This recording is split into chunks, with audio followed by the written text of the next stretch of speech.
Hello guys, once again welcome back. I hope आप सब अच्छे होंगे, मजे में होंगे और अपनी सेहत का ख्याल रख रहे होंगे। जॉब से आने के बाद मेरी फर्स्ट प्रायोरिटी रहती है कि मुझे अपने आप को 1.5 से 2 घंटे का रेस्ट जरूर देना है।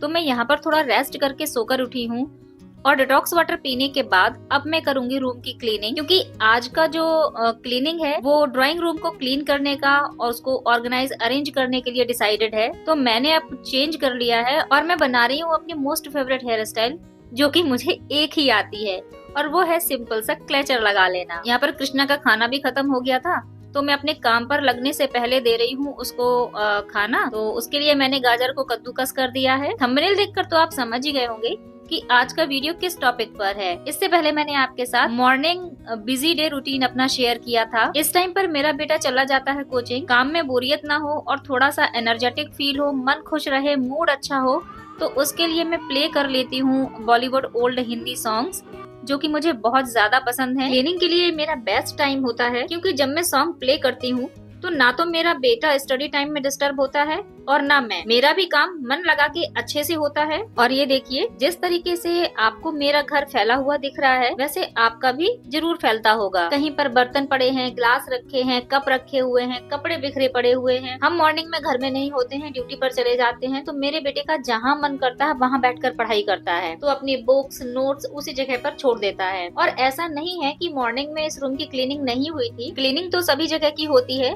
मॉर्निंग में जो टाइम है उस रूटीन के हिसाब से बस इतना होता है कि सुपरफिशियली होती है कि घर में अगर कोई अचानक से गेस्ट आ जाए तो थोड़ा सा घर हमारा प्रेजेंटेबल दिखे। इसलिए मैंने जॉब से आने के बाद अपना जो आधा घंटा है वो क्लीनिंग रूटीन के लिए निकाला है, जिससे मैं डेली ही आधा घंटा किसी न किसी रूम को क्लीनिंग के लिए जरूर देती हूँ। जैसे कभी मैंने अपना रूम ऑर्गेनाइज कर दिया, कभी अपने बेटे का, कभी किचन या फिर कभी ड्राइंग रूम। इस तरह से मैंने अपना आधा आधा जो घंटा है वो डेली ही क्लीनिंग के लिए डिसाइडेड कर रखा है कि जॉब से आने के बाद इस रूम को मुझे आधा घंटा देना ही है। और इस तरह से ना तो मुझे किसी तरह का स्ट्रेस होता है, ना ही थकान होती है और ना ही कोई वर्कलोड फील होता है। देखिए क्या होता है, काम तो हम सब करते हैं, चाहे हाउसवाइफ हो या वर्किंग वुमन हो। हाउसवाइफ घर में रह रही हैं, जॉब पर नहीं जा रही हैं, लेकिन सुबह से लेकर शाम तक उनके पास अनकाउंटेबल वर्क होते हैं और लोगों को लगता है कि काम ही क्या है। सारे दिन घर में आराम से रहती हैं, टीवी देखती हैं या फिर फोन चलाती हैं, करती ही क्या है। सरप्राइजिंग तो तब होता है जब घर में रहने वाले लोग उनको बराबर काम करते हुए देखते हैं और फिर भी कहते हैं काम ही क्या है। लेकिन ऐसा तो बिल्कुल भी नहीं है और ये बात सब जानते हैं। घर में रहने वाला वो कोई भी बंदा हो, मेल हो या फीमेल हो, ये सब जानते हैं। बस फर्क इतना है कि वो मानने को तैयार नहीं होते हैं कि इनके पास भी कोई काम होगा। तो आज का जो डे है वो है ड्राइंग रूम को क्लीन करने का। तो यहाँ पर जो मेरा सोफा कवर है उसको भी चेंज करना था और सोफा को भी क्लीन करना था। तो मैंने ब्रश से सोफा को अच्छे से क्लीन कर लिया है और अब ये सारे कपड़े जाएंगे मशीन वॉश के लिए। तो थर्सडे को छोड़कर डेली ही मशीन का एक लोड जरूर लगता है, जो कि मैं एक लोड मॉर्निंग में ही वॉक पर जाने से पहले लगा देती हूँ। और ये जो क्लीनिंग ब्रश है ये बहुत ही अच्छा ब्रश है, क्लीनिंग के लिए एकदम मस्ट हैव है।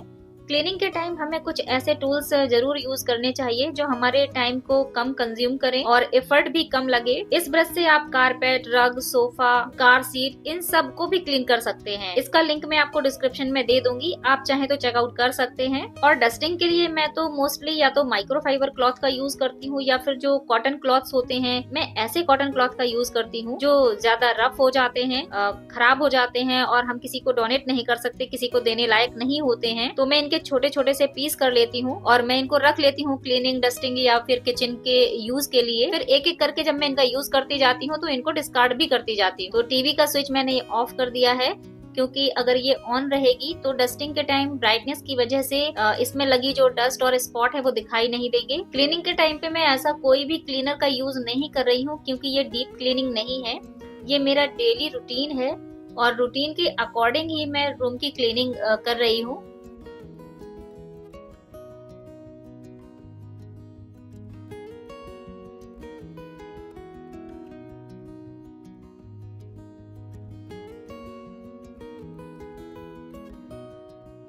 और अब मैं सोफा पर लगा रही हूँ सोफा कवर। और ये सोफा कवर मेरा कम से कम 1.5 से 2 साल पुराना तो हो ही गया है। ये एक इलास्टिक फिटेड सोफा कवर है। ये मैंने अमेज़न से लिया था और इसकी क्लॉथ क्वालिटी बहुत ही अच्छी है। अगर मुझे इसका लिंक मिलता है तो मैं आपको इसका लिंक डिस्क्रिप्शन में जरूर शेयर करूंगी। एक बात मैं आपको क्लियर कर दूं कि जिस प्रोडक्ट का मैं नाम ले रही हूँ या जो प्रोडक्ट आप देख रहे हैं वो मेरी खुद की नीड के बेस पर परचेज किया हुआ है। ये किसी प्रोडक्ट का प्रमोशनल वीडियो बिल्कुल भी नहीं है। और जब तक मेरा बेटा कोचिंग से वापस आएगा तब तक मैं इन कामों से फ्री हो जाऊंगी और फिर मैं उसके ऊपर ध्यान दे पाऊंगी। जब कभी मेरी फ्रेंड्स घर पर आती हैं और मेरे घर को क्लीन और ऑर्गेनाइज्ड देखती हैं तो उनका कहना होता है कि तुम्हारा घर वेल मैनेज्ड कैसे रहता है। तो मेरा तो यही कहना होता है कि क्योंकि जब घर में बच्चे होते हैं और वो खेलते हैं तो घर तो अनऑर्गेनाइज्ड होगा ही, लेकिन ये हमारा रूटीन है, हमारी रिस्पॉन्सिबिलिटी है कि हम घर का ख्याल रखें। जरूरत है बस एक रूटीन की, हमें देना होता है बस थोड़ा सा टाइम जो हमारे घर को और हमारी चीजों को ऑर्गेनाइज करे।